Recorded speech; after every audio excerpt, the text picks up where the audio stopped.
Welcome to MC novel world, जहां कहानियां सिर्फ सुनी नहीं महसूस की जाती हैं। फायर। अगर तुम्हें पसंद है एक्शन, मिस्ट्री और इमोशन से भरी कहानियां। जलकंद का उपहार। दारा ने जलकंद मीरा के घर पहुंचाया जब आकाश एक भोजनालय में गर्मागर्म गोश्त नूडल्स का कटोरा खा रहा था, बाकी ग्राहकों की तरह। मीरा ने डिब्बा खोला, चमकता हुआ नीला जलकंद देखा और मना कर दिया, यह बहुत कीमती है, मैं इसे नहीं ले सकती। मीरा चाची, आप बस इसे ले लीजिए, दारा ने जोर दिया। आकाश ने मेरे मास्टर चंदन की बहुत मदद की है, मास्टर चंदन ने विशेष रूप से मुझे यह देने के लिए कहा है। मीरा ने मुस्कुराते हुए उत्तर दिया, आकाश एक छोटा बच्चा, भला क्या बड़ी मदद कर सकता है। जब आकाश ने दारा को देखा तो वह अपना कटोरा लेकर दरवाजे की ओर भागा और दारा के हाथों में रखे डिब्बे पर नजर डालकर पूछा, यह क्या है। दारा ने गर्व से समझाया, यह जलकंद है, यह गर्मी शांत करता है, जहर हटाता है और मन को शांति देता है। एक जड़ी बूटी संग्राहक मेरे मास्टर को आध्यात्मिक शिल्प के लिए आध्यात्मिक पत्थर नहीं दे सका तो उसने इसके बजाय इसे देकर कर्ज चुकाया। मीरा चाची, यह आपके स्वास्थ्य के लिए एकदम सही रहेगा। आकाश की आंखें चमक उठी और उसने तुरंत स्वीकार कर लिया, मेरे शिक्षक मास्टर चंदन को मेरा धन्यवाद कहना। कोई बात नहीं, दारा ने हाथ हिलाते हुए कहा। यह देखकर मीरा ने बात जाने दी और दारा को अंदर बुलाया, तुमने अभी तक खाया नहीं होगा, अंदर आओ और एक कटोरा नूडल्स खाओ। दारा ने बेपरवाही का नाटक किया, मुझे भूख नहीं है। लेकिन आकाश ने दारा को खींचकर अंदर बिठाया, वापस जाने से पहले खा लो। मीरा ने दारा को ऊपर गोश्त के साथ नूडल्स का भरा हुआ कटोरा परोसा, भाप और खुशबू मन को मोह रही थी। दारा पसीना पसीना होते हुए खाता रहा। जानती थी कि ये बच्चे आमतौर पर मेहनत मजदूरी करते हैं और उन्हें शायद ही कभी पेट भरकर खाना मिलता होगा। मीरा ने नूडल्स का एक और कटोरा परोसा। दारा का चेहरा खुशी से खिल उठा। जलकंद के डिब्बे को देखते हुए मीरा ने आकाश से कहा, यह जलकंद बहुत कीमती है। जब तुम्हें समय मिले तो मास्टर चंदन को जाकर धन्यवाद कहना, और अगर तुम सच में उनकी मदद कर सकते हो तो जितनी हो सके उतनी सहायता करना। कोई मुश्किल नहीं, माँ, आकाश ने अपनी छाती थपथपाते हुए आश्वासन दिया और फिर सोचने के बाद जोड़ा, मैं पहले दर्जे तक के किसी भी चक्र को संभाल सकता हूँ। आकाश जानता था कि वह अभी भी 9 चक्र पैटर्न वाले सच्चे चक्र को चित्रित नहीं कर सकता। उन चीजों के बारे में डींगे मत मारो जिन्हें तुम हासिल नहीं कर सकते, विनम्र रहो, मीरा ने आकाश के सिर पर थपथपाते हुए चेतावनी दी। छोटा आकाश सच में प्रभावशाली है, उसका चक्र चित्रण उत्कृष्ट है। मेरे शिक्षक ने भी उसकी प्रशंसा की, कहा कि वह भविष्य में पहले दर्जे का चक्र गुरु बन सकता है। दारा ने खुशी से कहा, भविष्य अनिश्चित है और कभी भी अहंकारी नहीं होना चाहिए, खासकर साधना में। मीरा ने बाहरी तौर पर कहा, लेकिन अपने बच्चे की प्रशंसा सुनकर वह अंदर से बहुत खुश थी।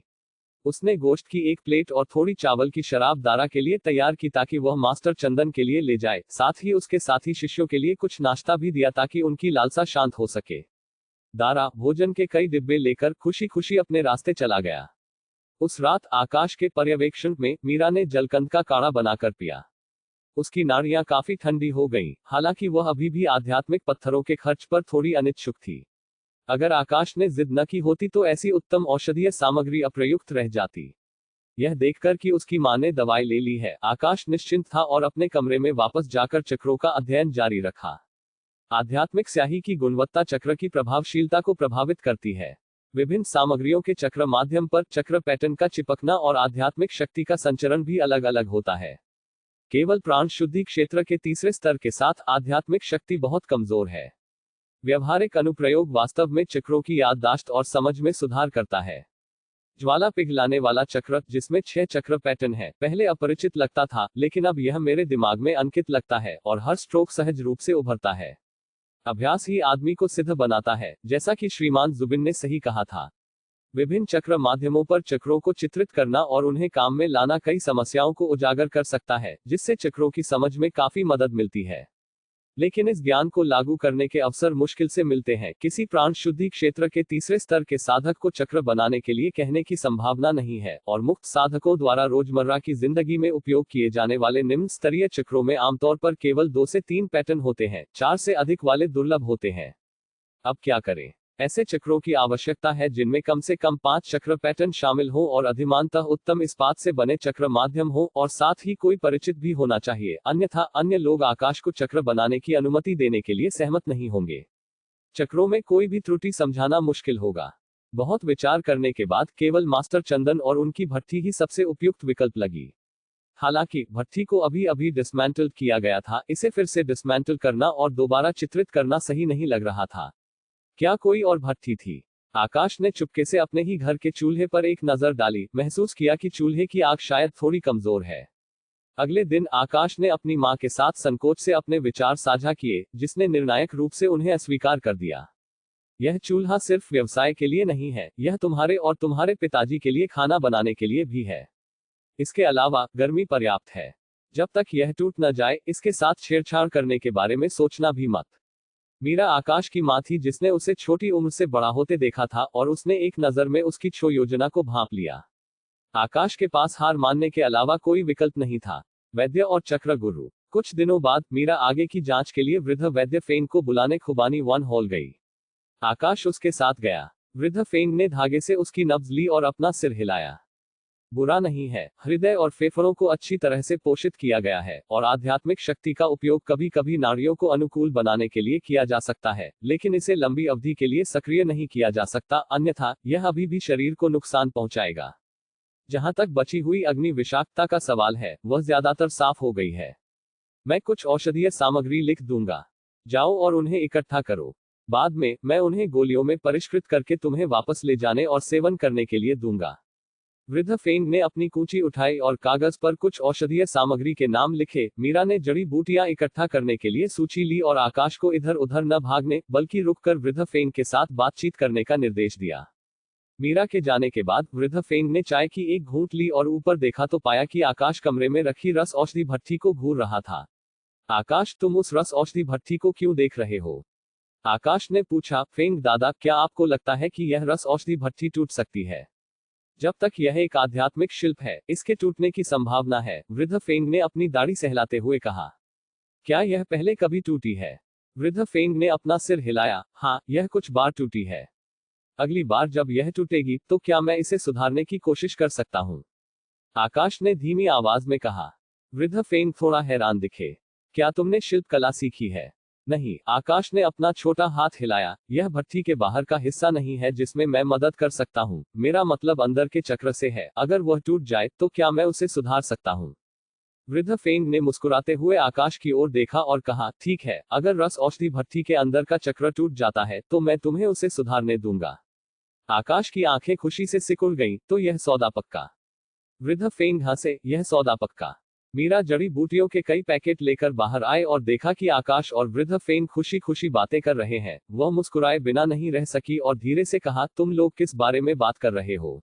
बस फेंग दादा के साथ एक छोटा सा सौदा किया, आकाश ने एक बड़ी मुस्कान के साथ कहा। क्या तुम अपने फेंग दादा से कुछ आध्यात्मिक पत्थर कमाने की सोच रहे हो? बस दोस्ती की बात है, आध्यात्मिक पत्थरों की नहीं, आकाश ने कहा। मीरा ने मुस्कुराते हुए सिर हिलाया और जड़ी बूटियों का पैकेट वृद्ध फेंग को सौंप दिया। वृद्ध फेंग, आपकी परेशानी के लिए धन्यवाद। वृद्ध फेंग ने मुस्कान के साथ उन्हें स्वीकार किया और फिर रस औषधि कक्ष की ओर जाने के लिए खड़े हुए। उन्होंने औषधीय सामग्री को रस औषधि भट्ठी में रखा और जैसे ही वह आग शुरू करने वाले थे, वह अचानक रुक गए। उनका भाव जटिल था क्योंकि उन्होंने अपने सामने रस औषधि भट्ठी की ओर देखा। फेंग दादा, क्या हुआ? आकाश पूछे बिना नहीं रह सका। वृद्ध फेंग ने अपने हाथ से भट्ठी के किनारे को पोंछा, आध्यात्मिक पत्थरों की जांच की और फिर कुछ लाचारी से कहा, रस औषधि भट्ठी टूट गई है। आकाश एक पल के लिए हक्का बक्का रह गया, इससे पहले कि उसने धीमी आवाज में कहा, यह सिर्फ इसलिए तो नहीं टूटी कि मैंने इसके बारे में बात की थी, है ना? वृद्ध फेंग ने सिर हिलाया। यह काफी पुरानी होगी। पिछली बार जब चक्र की मरम्मत हुई थी, वह या तो 10 या 20 साल पहले हुई लगती है। इतने लंबे समय तक बिना किसी समस्या के इसका उपयोग करना, यह बहुत अच्छा है। तो फिर यह गोली भट्ठी? वृद्ध फेंग ने गोली भट्ठी की बाहरी दीवार पर सारस की नक्काशी को मोड़ा और गोली भट्ठी की अंदरूनी और बाहरी परतें एक दूसरे से स्वतंत्र रूप से घूमना शुरू हो गईं, आखिरकार अलग हो गईं, जिससे गोली भट्ठी की भीतरी दीवार के अंदर का चक्र सामने आ गया। मैं निश्चित रूप से अपने वचन से नहीं मुकरूंगा, लेकिन मुझे पहले तुम्हारी परीक्षा लेनी होगी। वृद्ध फेंग ने गोली भट्ठी की भीतरी दीवार के अंदर के चक्र की ओर इशारा किया और कहा, सबसे पहले पहचानो कि ये चक्र क्या है। आकाश ने पास जाकर ध्यान से देखने के बाद एक पल के लिए सोचा और कहा, ज्वाला पिघलाने वाला चक्र, काष्ठ प्राण चक्र, शक्ति संग्रह चक्र। क्या यह 3 अलग अलग चक्रों वाला एक संयुक्त चक्र है? वृद्ध फेंग थोड़ा हैरान थे। तुमने संयुक्त चक्रों के बारे में भी सीखा है? चक्र पैटर्न से बना एक एकल चक्र कहलाता है, और जब कई एकल चक्र जुड़े होते हैं तो वे संयुक्त चक्र बनाते हैं। एक संयुक्त चक्र का प्रभाव एकल चक्र से अधिक शक्तिशाली होता है और यह अधिक जटिल आध्यात्मिक शक्ति प्रभाव प्राप्त कर सकता है, लेकिन बिना नींव या विरासत वाले चक्र गुरु इसे नहीं सीख सकते हैं। आम मुक्त साधकों की तो बात ही क्या।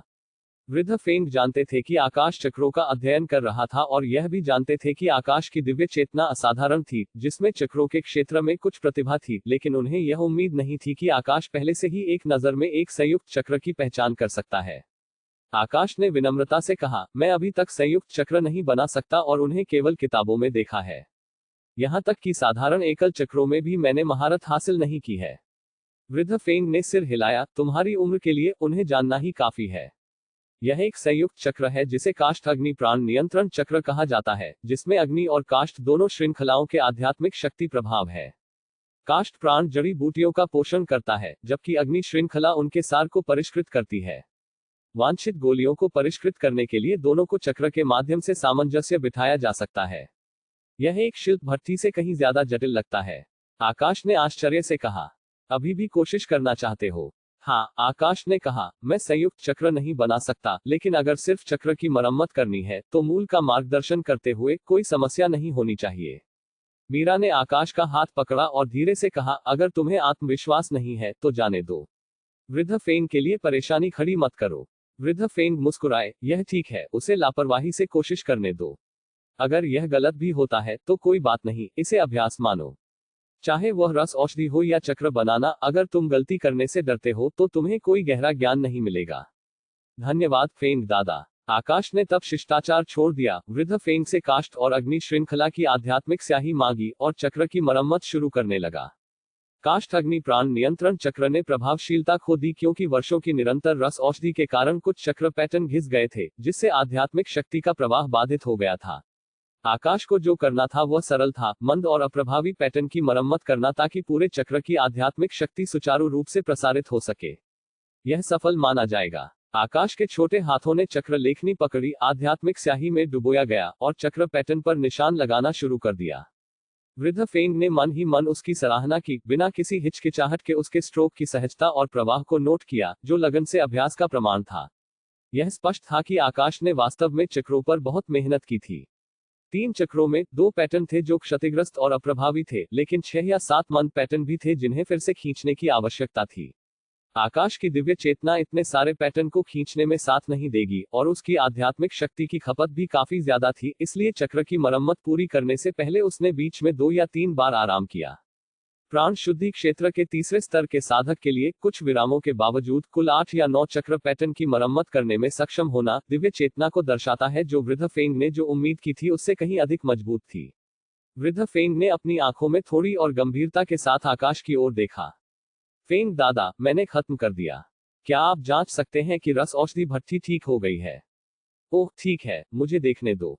वृद्ध फेंग होश में आए, अपने विचारों को एकत्र किया और गोली भट्ठी का निरीक्षण करने के बाद उम्मीदें होने के बावजूद वह अपनी हैरानी को छिपा नहीं सके और ईमानदारी से प्रशंसा की। बुरा नहीं है, तुमने सच में इसे ठीक कर दिया। तुमने इस बार मेरा बहुत बड़ा उपकार किया है।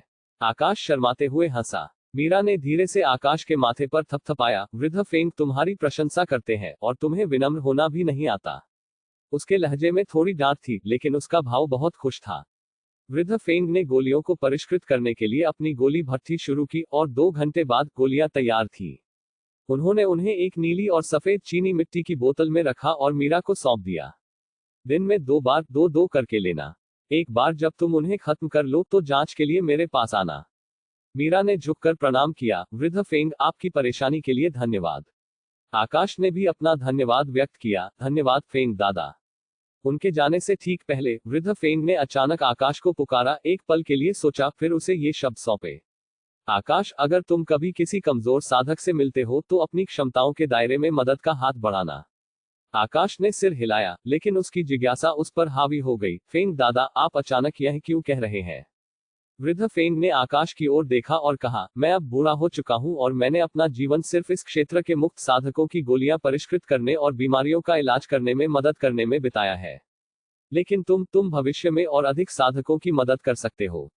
स्वर्ग के सिद्धांत को समझो और सभी प्राणियों को लाभ पहुंचाओ। यह एक कहावत है जो मेरे गुरु ने मुझे सिखाई थी।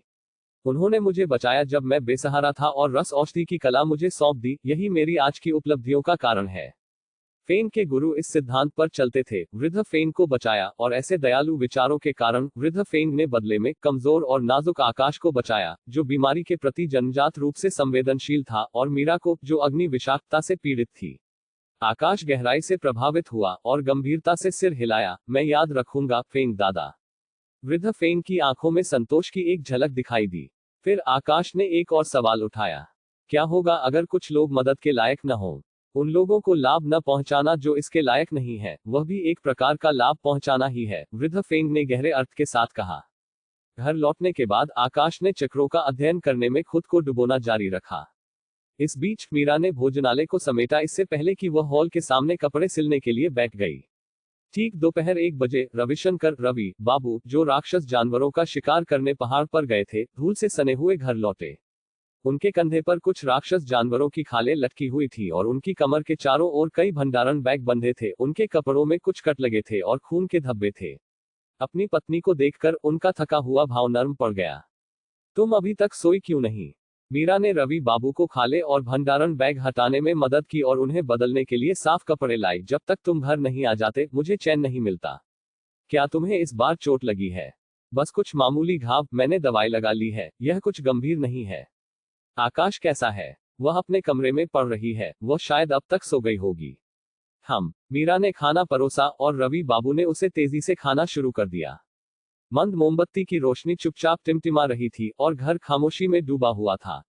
मीरा को खुद पर मुस्कुराते हुए देखकर रवि बाबू ने मुस्कुराते हुए पूछा, तुम्हें किस बात से इतनी खुशी मिल रही है? मीरा ने उत्तर दिया, आज वृद्ध फेंग ने आकाश के चक्र बनाने की प्रशंसा की। मीरा ने दिन की घटनाओं को सुनाया और फिर जोड़ा, मैं अक्सर दूसरों को आकाश की प्रतिभाशाली होने की प्रशंसा करते हुए सुनती हूँ। एक होशियार बच्चे को तारीफ मिलना आसान है, उन सभी को गंभीरता से नहीं लिया जा सकता। लेकिन वृद्ध फेंग ने बहुत कुछ देखा है और बहुत कुछ जानते हैं। अगर वह कहते हैं कि आकाश में प्रतिभा है, तो इसका मतलब है कि आकाश वास्तव में एक चक्र गुरु बनने में सक्षम हो सकता है। मीरा ने आह भरी, मैं कमजोर हूं और आकाश की जन्मजात कमजोरी में इजाफा किया। एक कहावत है, पहाड़ के पास रहो तो पहाड़ से खाओ। सिद्धेश्वर पीठ नगर के आसपास कई राक्षस जानवर हैं और अधिकांश साधक केवल राक्षस शिकारी बनकर ही जीविका कमा सकते हैं। लेकिन आकाश कमजोर है और राक्षस शिकारी नहीं बन सकता। उस चावल के कटोरे से नहीं खा सकता। हम हमेशा उसकी देखभाल नहीं कर सकते और मैं चिंतित रही हूं कि अगर हमें कुछ हो जाता है और हम उसके पास नहीं रह पाते हैं, तो अगर आकाश अपना भरण पोषण नहीं कर सका तो वह क्या करेगा? अब जबकि उसके पास चक्र गुरु बनने का मौका है, उसे राक्षस जानवरों से लड़ना और मारना नहीं पड़ेगा, जिससे मेरा मन शांत हो जाता है। रवि बाबू ने धीरे से अपनी पत्नी का हाथ पकड़ा, चिंता मत करो, आकाश एक समझदार और समझदार बच्चा है। वह कुछ हासिल करने के लिए बाध्य है। हम उसे बड़ा होते देखेंगे, बाकियों के बीच खड़े होते, शादी करते और बच्चे पैदा करते देखेंगे।